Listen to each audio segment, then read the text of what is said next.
Jadi dakwah itu dijadikan budaya.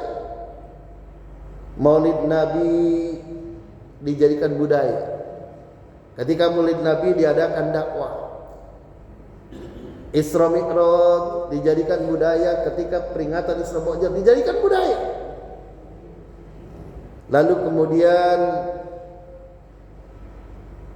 budaya Hindu yang tadinya itu kalau orang meninggal itu kemudian mereka kumpul, lalu kemudian 3 hari, 7 hari, lalu kemudian 40 hari, itu adalah kultur Hindu awalnya. Tapi ada juga yang menyatakan di dalam Islam juga ada yang begitu. Lalu ketimbang kumpul-kumpul begitu, kita tahu umat Islam itu adalah memang latar belakangnya adalah Jawa dan juga kultur seperti itu, maka kemudian oleh wali, oleh para pendai dijadikan media dakwah Islamisasi. Zikir, tahlil, kirim doa. Sampai 3 hari, sampai seminggu, ada yang cuma seminggunya saja, ada yang 40 harinya. Enggak tepat, enggak apa-apa, wong itu budaya. Ada yang whole. Ini penting. Nah, kemudian datang tiba-tiba orang yang enggak mengerti metode dakwah, dibilang dakwah ini bid'ah. Yasinan itu bid'ah. Ngapain kerjaan yang begitu? Orang baca Yasin aja kok dicela. Akan gitu.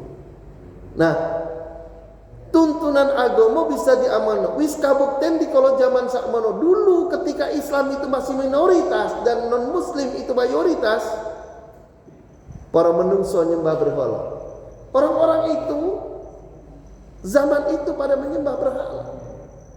Tapi lalu kemudian dia sadar, kemudian ajaran musyriknya ditinggalno, bodon derek ajaran Wali Songo, maka mereka ikut kepada ajarannya Wali Songo. Alhamdulillah.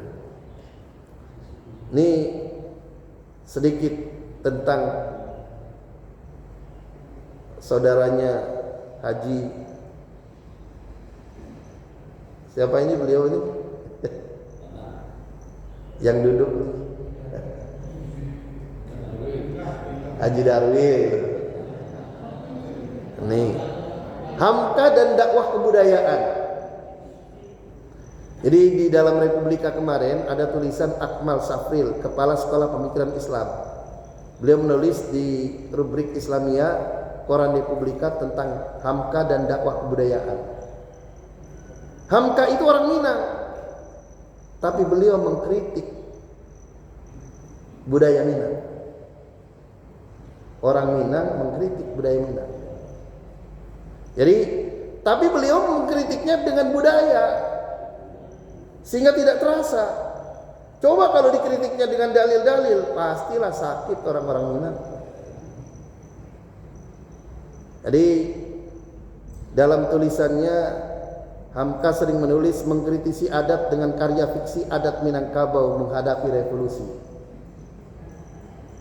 Dia mengajukan kritik dengan melucuti hak-hak suami dalam rumah tangga. Jadi dalam budaya itu kemudian kritiknya itu dikemas dalam prinsip adat basandi syarak, syarak basandi kitabullah, syarak mangato andai mamakai. Wah, saya nggak ngerti ini artinya. Nah, jadi artinya apa? Budaya itu sangat bagus dan sangat santun untuk memperbaiki. Jadi seperti di Jawa itu kan ada Nadran. Kalau Indramayu, Cirebon, orang-orang pantai, Nadran itu adalah perayaan tahunan sedekah laut yang dipersembahkan untuk bersyukur kepada Allah bahwa berkah ikan banyak dan supaya ikan banyak segala macam diadakan syukuran. Nah, cuma kadang syukurannya di situ melarungkan kepala kerbau. Bayangkan kepala kerbau dilarung ke laut. Nah, itu masih ada percampuran. Untungnya kemudian dalam kayak gitu didoain pakai ustadz. Ustadznya mendoakan. Nah, kan ini masih ada campur dikit lah. Insya Allah lama-lama bisa diislamisasi lah. Nah, hadirin kaum muslimin sidang subuh rahimakumullah. Jadi yang namanya kebudayaan pasti dinamis dan tidak statis. Kalau sekarang kan dakwah dengan YouTube. Nah, dakwah dengan YouTube. Ya, ini yang kemudian jadi kebetulannya ketika Hajjah Taslimah itu memimpin tahlil, ada yang merekam, menvideo, sehingga kemudian di-share. Setelah di-share lalu kemudian oleh youtuber diambil, dipotong lalu dikaji, dibikin kajian bahwa beliau adalah husnul khotimah. Amin, amin ya rabbal alamin. Hadirin kaum muslimin rahimakumullah. Termasuk kualifikasi zikir itu al-hikayah tadi. Fal mutakallimun dzakirun. Orang yang berceramah, orang yang mengucapkan hal-hal kebaikan itu termasuk orang-orang yang zikir. Wal mutafaqqihu dzakirun. Orang yang kemudian bertafaqquh zikir juga zikir. Wal mufti dzakirun, orang yang berfatwa juga zikir. Jadi umpamanya ada anak-anak lagi pada main gaple di pos Sansip. Lalu kemudian datang orang senior, orang yang sudah agak tua. Anak-anak jangan pada main gaple, apalagi pakai duit. Nah, itu namanya berfatwa. Haram itu nggak boleh. Udah kamu daripada gitu baca Quran. Nah, itu namanya berfatwa. Itu zakirun, kata Imam Ibnu Athaillah. Wal wa'idu zakirun, orang yang memberi peringatan, memberi penjelasan, memberikan pencerahan juga zakirun, orang yang berzikir. Zakirun itu isim fa'il, bahasa Indonesianya orang yang berzikir. Wal mutakabir fi azamatillah wa jalali wa jabarut wa ayati fi ardi wa samawati zakirun. Orang yang melihat, memikirkan keagungan, kemegahan, kekuasaan, melihat langit, melihat bumi, lalu kemudian Masya Allah, langit kok begitu tinggi tapi tanpa tiang, kok nggak roboh?